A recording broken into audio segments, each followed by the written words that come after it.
buenas tardes. Hoy, martes 19 de noviembre del año 2024, voy a dar inicio a la charla número 90. 90. ¿Qué tal, de radiografía del imperialismo británico. Y hoy, como ya lo adelanté en la última charla, doy inicio a una de las páginas más tristes, más negras de la historia argentina, porque voy a hablar de la guerra civil que se va a iniciar en 1828, a fines de 1828, con el derrocamiento y posterior fusilamiento del gobernador de Buenos Aires, el coronel Manuel Dorrego. A mediados de noviembre de ese año comenzaron a llegar a Buenos Aires los restos de las tropas invencibles frente al Imperio del Brasil, pero derrotadas en los papeles por el imperialismo británico, que se dio el gran gusto de lograr su objetivo de máxima, es decir, crear un estado tapón entre la República Argentina y el Imperio del Brasil, es decir, nuestra querida República Oriental del Uruguay. El ánimo de los soldados no era el mejor. Solo ellos sabían lo que habían padecido durante los años de campaña: la sed, el hambre, heridas, la muerte de amigos, de familiares. ¿Y para qué? ¿Para qué? Para ganar todos los combates terrestres. Les recuerdo que en el mar, digamos, en el agua, hay un empate, en Monte Santiago. Los demás, el coronel Guillermo Brown les infligió derrota tras derrota. ¿Y para qué entonces se luchó? Es un caso único en la historia universal. Un país que gana la guerra, militarmente hablando, y pierde la paz.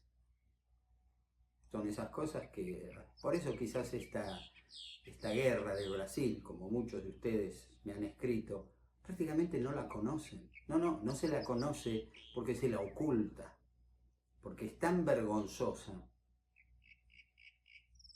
la forma en que terminó que mejor no hablemos de ese tema, de eso no se habla. El gobernador Manuel Dorrego en ese momento ya no conformaba ni a tirios ni a troyanos. Había un gran mal humor contra él, porque en definitiva Rivadavia no quiso firmar la traición de Manuel José García, y Dorrego no tuvo más remedio que hacerlo, porque los británicos le dijeron mejor que firme la paz. Lo mismo, sin que él lo supiera, se lo dijeron a Pedro I del Brasil. Jugaban a las dos puntas con la misma cuestión: presión financiera y o presión militar. Porque acuérdense de la fragata Forte, que vino cuando Rivadavia se les hizo el loco, y enviaron una nave de guerra muy poderosa que pudo haber, no digo destruido, pero con sus cañones pudo haber afectado severamente Buenos Aires.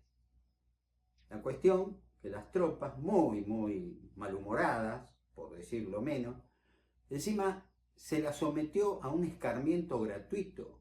Se las hizo desfilar triunfantes, que lo fueron, con un resultado totalmente negativo. Y cuando desfilaron, prácticamente con sus harapos, porque ya no eran uniformes, el pueblo de Buenos Aires, que molesto no por las tropas, sino por Dorrego, prácticamente no lo fue a ver en un cortito desfile por la Plaza de Mayo. Pero las tropas encima se sintieron humilladas. Lavalle estaba sumamente enojado. Tantos años de sacrificio, tantos ruegos a Dorrego: por favor, no se rinda, un poquito que nos ayuden y llegamos a Río de Janeiro. Pero no, se firmó la paz, no quedó más remedio. Dorrego cometió el gravísimo error de no licenciar las tropas. Pensó que esa era una forma de demostrarle su reconocimiento personal y que él de alguna manera podría minimizar, apagar ese mal humor que todos sabían que existía hacia su persona por parte del ejército triunfante en la faz militar, pero derrotado en la mesa de negociaciones. Palabras por palabras, en una reunión en que grupos unitarios lo ensalzaron al general Lavalle, que era un gran militar, un hombre sumamente valiente, pero políticamente un inocente. Porque los políticos hábilmente lo iban a usar. En uno de esos encuentros, Lavalle dijo, refiriéndose a Dorrego, es un cobarde que en lugar de ir a pelear al enemigo ha firmado una paz bochornosa para la República. Y esas palabras, con puntos y comas, fueron transcriptas y se la hicieron llegar a Dorrego. Dorrego, cuando la leyó, por supuesto no debe haberse puesto contento, pero le dijeron, haga algo ya, desarme al ejército, disuélvalo ya, acá va a haber graves problemas. Y Dorrego, no. Es más, llamó a su edecán, al coronel Bernardo Castañón, y le dijo que fuese al campamento donde estaba Lavalle y que lo invitara a concurrir a la Casa de Gobierno, al Fuerte de Buenos Aires, hoy la Casa Rosada, porque el gobernador quería hablar con él. Y le dijo estas palabras que recordó el coronel Bernardo Castañón. Llame usted a Lavalle, ya verá. Lavalle es un bravo que conozco bien. Lo habrán podido marear sus gestiones dañinas, pero en cuanto yo le hable, antes de 2 horas será mi mejor amigo. Bueno, ahí fue Castañón con la misión al cuartel de la Recoleta, donde estaban las tropas, a invitarlo a Lavalle. Pero cuando llegó ya se estaba prestando el golpe militar que lo iba a derrocar a Dorrego. Iré, le respondió Lavalle. ¿Cómo no? Pero a echarlo del puesto que ocupa y que no merece. Papá. Y el coronel Federico Rauch, uno de los veteranos de la guerra, agregó, perdiendo la calma, y a levantarle el mate si se resiste. Lavalle, considerando innecesario esa amenaza, le dice a Castañón, dígale usted al coronel Dorrego que mal puede ejercer el mando sobre un jefe de la nación como es el general Lavalle, quien, como él, ha derrocado las autoridades nacionales para colocarse en el puesto del que lo haré descender. Es decir, lo acusa de haber derrocado a Rivadavia para ocupar el cargo que tiene ahora el gobernador, el hombre más importante del país, en los papeles. Y yo lo voy a derrocar. Ya la suerte está echada. Dorrego, al ser informado de la alarmante novedad por el edecán, conversó con sus ministros y abandonó el fuerte, no por la parte delantera, que de hoy da la calle Balcarce, sino por la Puerta del Socorro, que era una pequeña puertita que daría a la actual, hay una plaza ahora, pero antes era Paseo Colón, donde salían las empleadas a lavar la ropa en las toscas, era una pequeña puertita trasera de la Casa de Gobierno. Lavalle sabía que Dorrego se podía escapar, si ustedes quieren decirlo así, se podía salir por esa puerta, pero no quiso detenerlo, no le interesó. Pensó que con su derrocamiento, como otras tantas veces, terminaría la cosa. Las tropas, el 1 de diciembre de 1828, marcharon hacia el Cabildo, ocuparon la Plaza de Mayo y la de la Victoria, en medio de la algarabía de los unitarios porteños. Los unitarios que habían sido tan maltratados por Dorrego cuando ellos apoyaban a Rivadavia. Es el eterno jueguito de la Argentina. Los montescos y los capuletos. Siempre el enfrentamiento entre hermanos. Triste, pero existió. Lavalle, con gran sinceridad, habló frente a la iglesia de San Francisco y le dijo a un grupo de personas que lo vitoreaban, que lo vivaban, ¿no?, como el salvador de la patria, que él había obrado porque consideraba que no había otra forma de proceder. Y dijo, el que os habla no quiere mandar, quiere ver libre su patria. Es decir, una vez que esto lo arreglemos, yo me vuelvo al cuartel, me vuelvo a mi casa, ya está. Yo no tengo ningún interés político en permanecer. Esta aseveración quedaría demostrada minutos más tarde, cuando un querido amigo de él, cuñado del general San Martín, el coronel Manuel de Escalada, que por las dudas los ubico, cuando llegó a Alvear a comandar el ejército, agarró el caballo con un ayudante y se vino a Buenos Aires. Acuérdense, Lavalle a los pocos días hizo lo mismo, pero Lavalle al Alvear lo recuperó. Escalada no, nunca más volvió. Y Escalada se cruza con Lavalle y lo increpó duramente por su actitud revolucionaria, como diciendo, ¿qué hiciste? Por Dios, ¿qué hiciste? Lavalle era un hombre joven, tenía 31 años, quizá ahí empezó a comprender que había abierto una puerta que verdaderamente nunca debió haber abierto. Yo creo que si Lavalle hubiera permanecido con la mente fría y se hubiera retirado a su hogar con el prestigio que tenía, es una creencia mía, no digo una hipótesis, que se hubiera dado, yo creo que por los votos populares al poco tiempo Lavalle hubiera sido elegido gobernador de Buenos Aires. Nos hubiéramos evitado la guerra civil y un atraso que duró muchísimos años, demasiados años. Lavalle se siente confundido por lo que le dice Escalada. Y este es un hallazgo, lo que voy a leer ahora, que a mí me proporcionó un querido amigo de la Academia Sanmartiniana, miembro de número de la misma, Marcos de Estrada, que la encontró en el Archivo General de la Nación. Y como yo siempre digo, al César lo que es del César. Esta perla, que pocos conocen, yo no me la voy a adjudicar. No, el que encontró esto es el académico Marcos de Estrada, que gentilmente me autorizó, me facilitó que yo la pueda compartir con usted. Lavalle le respondió a Escalada: ya está visto que la república es una merienda de negros, que en nuestro país no se puede ser. He entrado en el proyecto de establecer una monarquía. Una cosa de... He dado los pasos y tendremos por soberano a un príncipe de las primeras monarquías de Europa. Pocas horas antes o minutos antes dijo, yo no quiero mandar, y ahora ya estaba en un proceso monárquico.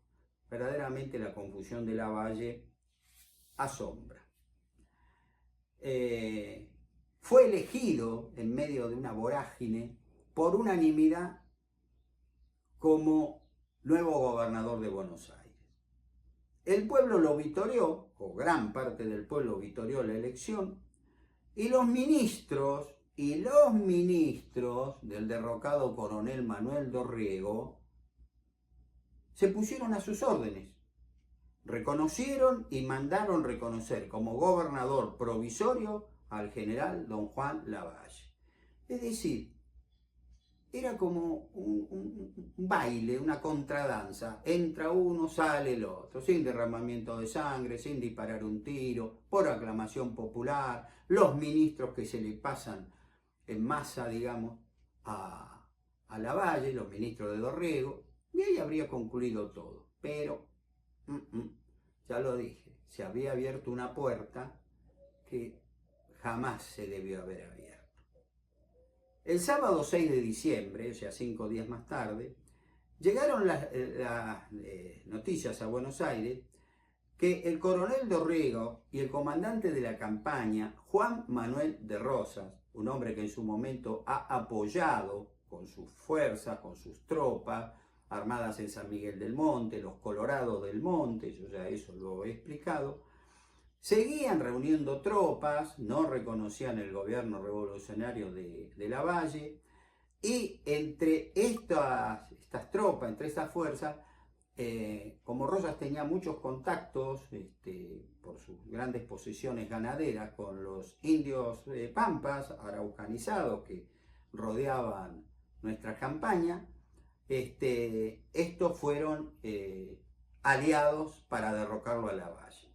Lavalle, tal cual era su costumbre, no dejó en manos de otro la pelea, dijo, no, voy yo. Y entonces nombró como gobernador delegado a un hombre que estuvo de acuerdo con la revolución, otro héroe, en este caso marino, el coronel Guillermo Brown, que queda como gobernador delegado. Y él sale a enfrentar a Dorrego, lo cual hace el 9 de diciembre de 1828. Y pese a que Lavalle era superado en proporción de 3-1, venció a las tropas que comandaba en ese momento Juan Manuel de Rosas. Y entonces acá voy a leer lo que dijo un autor que ahora lo voy a citar. Rosas ha huido sin combatir en el momento de avistar al enemigo, desobedeciendo las órdenes de su jefe militar y gobernador de la provincia, coronel Manuel Dorrego, que le indicaba prepararse para cargar sobre Lavalle, domándolo la iniciativa y abandonándolo a su suerte. O sea, Rosas se va y que Dorrego se arregle como pueda, dejándolo sin oficiales y con 2000 hombres que se han agrupado a su lado. Se fue con toda esa gente. Esto lo escribió en la obra del pasado santafesino y americano el autor Félix Chaparro, una publicación, un libro salido, publicado en Rosario en 1941. En carta escrita 3 días más tarde, así pretendió justificar su cobarde deserción Juan Manuel de Rosas. Voy a leer la carta que él le escribe a Estanislao López. Hacienda de Rodríguez, diciembre 12 de 1828. Amigo querido, don Estanislao López. Solo salí de Buenos Aires el día de la sublevación y a los 4 días tuve conmigo 2000 hombres, pero esos mismos hombres, que por momentos se reunían llenos de entusiasmo, causaban un completo desorden, que se aumentaba porque estando conmigo Dorrego, yo no podía obrar conforme con mis deseos y mis opiniones, en el todo o en la parte principal. Por otra parte, como el señor gobernador, Dorrego, a pesar de lo que trabajaban los enemigos, tenía en manos de estos todos los principales recursos, que son las armas y el banco, y la gente que se me reunía toda era sin armas y sin moneda, cuando nuestros enemigos tenían estas dos poderosas armas en abundancia. En fin, los enemigos nos estrecharon y obligaron a presentarles acción, y por causas que diré a usted a la vista, la perdimos. Puede haber reunido la gente toda, pero cansado de sufrir disparates, quise venir a saber la voluntad del gobierno de esta provincia, Santa Fe, y de la convención.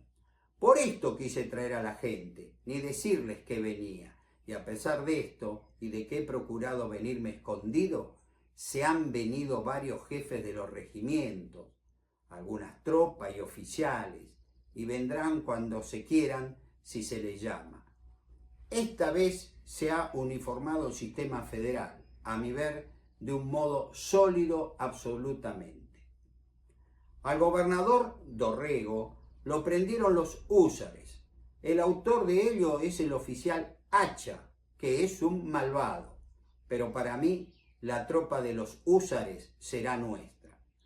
Los sublevados no cuentan con más de 800 hombres, que es la caballería que vino de la provincia oriental. Nada más y nada menos, porque repito que todas las clases pobres de la ciudad y campaña están contra los sublevados y dispuestos con entusiasmo a castigar el atentado y sostener las leyes. Lo que interesa sobremanera es que venga usted para que hablemos, pues yo, sin saber la voluntad de la provincia de Santa Fe y la convención, repito que nada quiero resolver, pues respecto de la provincia de Buenos Aires ya hice más de lo que era posible. Esta carta la tradujo también el señor Félix Chaparro en la obra que cité precedentemente. Rosas, de esta manera, se justifica el haber abandonado a su suerte a Dorrego e irse a Santa Fe, para el lado de Santa Fe. El coronel Manuel Dorrego poco pudo hacer ante la huida de Rosas, porque sus fuerzas fueron dispersadas por las de Lavalle a la primera carga, y por esa razón buscó refugio entre los húsares del coronel Ángel Pacheco, sin saber que éste había sido depuesto por su segundo en el mando, el coronel Mariano Hacha, quien se había plegado a la revolución, por lo que Dorrego fue tomado prisionero, ordenándosele al teniente coronel José Bernardino Escribano que lo trasladara a Buenos Aires de inmediato. El jueves 11 de diciembre, al detenerse dicha columna con Dorrego, prisionero, en San Andrés de Giles, el coronel Manuel Dorrego le escribió al gobernador delegado, coronel de Marina Guillermo Brown, y al ministro Eustoquio Díaz Vélez, solicitando se le permitiese expatriarse en los Estados Unidos de América. Al recibir esta carta ese mismo día, Brown ordenó que esa columna no continuase marchando hacia Buenos Aires y se dirigiese a Navarro, explicándole en una carta los motivos que le impulsaban a tomar la que sería lamentablemente una nefasta decisión. Él le va a escribir una carta a Lavalle. El coronel Dorrego se halla preso y al gobierno delegado no le ha parecido bien que se introduzca su persona en esta capital, por la agitación que se ha sentido en ella luego que se anunció su captura. En consecuencia, se ha mandado lo conduzca con toda seguridad al teniente coronel Escribano al punto donde se halle usted con el ejército. La carta original de Dorrego, que incluye a usted, le informará de sus deseos de salir a un país extranjero bajo seguridades. Mi opinión a este respecto, como particular, está de conformidad, pero asegurando su compromiso de no mezclarse en los negocios políticos del país con una fianza de 200 o 300.000 pesos de que responderán sus amigos en debida forma antes de permitir su embarco por la Ensenada, por el puerto de Ensenada Barragán. Esta es mi opinión privada, mas usted dispondrá lo que considere mejor para asegurar los grandes intereses de la provincia. Esa fue la primera de las cartas que recibió el general Juan Galo de Lavalle en el campamento de Navarro. A las horas recibió otra escrita por el escritor, el político unitario, Juan Cruz Varela, quien le pidió que no se ande a medias. Julián II de Agüero hizo otro tanto. Y por último, Salvador María del Carril le escribió 5 cartas draconianas, siendo la que se transcribe a continuación la decisiva, la última. Prescindamos del corazón en este caso. Un hombre valiente no puede ser vengativo ni cruel, pero la ley es que una revolución es juego de azar en la que se gana la vida de los vencidos cuando se cree necesario disponer de ella. Haciendo aplicación de este principio de una evidencia práctica, la cuestión me parece de fácil resolución. Si usted, general, la aborda así, a sangre fría, la decide. Si no, yo habré importunado a usted, habré escrito inútilmente y lo que es más sensible, habrá usted perdido la ocasión de cortar la primera cabeza de la hidra y no cortar usted las restantes. Entonces, ¿qué gloria puede recogerse en este campo desolado por estas fuerzas? Nada queda en la República para un hombre de corazón. O sea, directamente le está diciendo, tiene que fusilar a Dorrego. El general Juan Galo de Lavalle, luego de largos cabildeos, tomó la peor equivocación de su vida, hacerles caso. A las 10:30 del fatídico sábado 13 de diciembre de 1828, a unas 4 leguas del pueblo de Navarro, el coronel Federico Rauch, que condució prisionero a Dorrego, le escribió un parte a Lavalle informándole que se aproximaba a ese lugar. Al recibir dicha nota, Lavalle, que se había trasladado su cuartel general a la estancia de Almeida, más allá de Navarro, llamó a su edecán, el sargento mayor Juan Estanislao Elías, y le ordenó que con una compañía de infantería recibiese a Dorrego. Luego de almorzar en el birloche, en el vehículo que era transportado, continuó su marcha hasta llegar a las 2 de la tarde a esa estancia, donde fue recibido por un viejo amigo suyo, revolucionario en este caso, el coronel Gregorio Araoz de la Madrid, quien subió al carruaje y lo abrazó cariñosamente. Dorrego, un poco más tranquilo al verle, le pidió que intercediera ante Lavalle para que pudieran conversar a solas. Este le expresó que sí lo haría y partió de inmediato con ese propósito, regresando a los pocos minutos muy apesadumbrado, expresándole que Lavalle no lo iba a recibir. No sabe Lavalle a lo que se expone con no oírme, dijo Dorrego. Asegure usted que estoy pronto a salir del país, a escribir a los amigos de las provincias, para que no tomen parte alguna por mí, al ministro inglés, al señor Forbes, que no trepiden dar este paso por el país mismo. O sea, al ministro inglés, Forbes era el cónsul estadounidense. Minutos más tarde, Lavalle le ordenó a su edecán, el sargento mayor Elías, que fuera a verle a Dorrego y le transmitiese esta triste, esta lamentable novedad, esta orden. Vaya usted e intime al coronel Dorrego que dentro de 2 horas será fusilado. Dios mío, la locura ya llegó, ¿no? En ese momento retornó el coronel Gregorio Araoz de la Madrid e, impuesto la mala nueva por Lavalle, trató de disuadirlo, pero fue todo inútil, pues Lavalle le manifestó que la decisión estaba tomada y no se retractaría. El coronel Dorrego, al ser informado de su ejecución, con gran valentía y resignación, aceptó su suerte. Solicitó un sacerdote para confesarse, fue el doctor Juan José Castañer, y luego escribió una emotiva carta de despedida a su esposa, Ángela Baudrix, expresándole: mi querida Angelita, en este momento me intiman que dentro de 1 hora debo morir. Ignoro por qué, mas la providencia divina, en la cual confío en este momento crítico, así lo ha querido. Perdono a todos mis enemigos y suplico a mis amigos que no den paso alguno en desagravio de lo recibido por mí. Mi vida, educa a esas amables criaturas, a sus hijas. Sé feliz, ya que no lo has podido ser en compañía del desgraciado. Manuel Dorrego, 13 de diciembre de 1828. Una segunda carta escrita para el gobernador santafesino Estanislao López no le fue enviada. El coronel Gregorio Araoz de la Madrid, profundamente conmovido, fue a verle para despedirse, y entonces Dorrego, agradeciendo su gesto, le expresó: dígale que el gobernador y capitán general de la provincia de Buenos Aires, el encargado de los negocios generales de la República, queda enterado de la orden del señor general.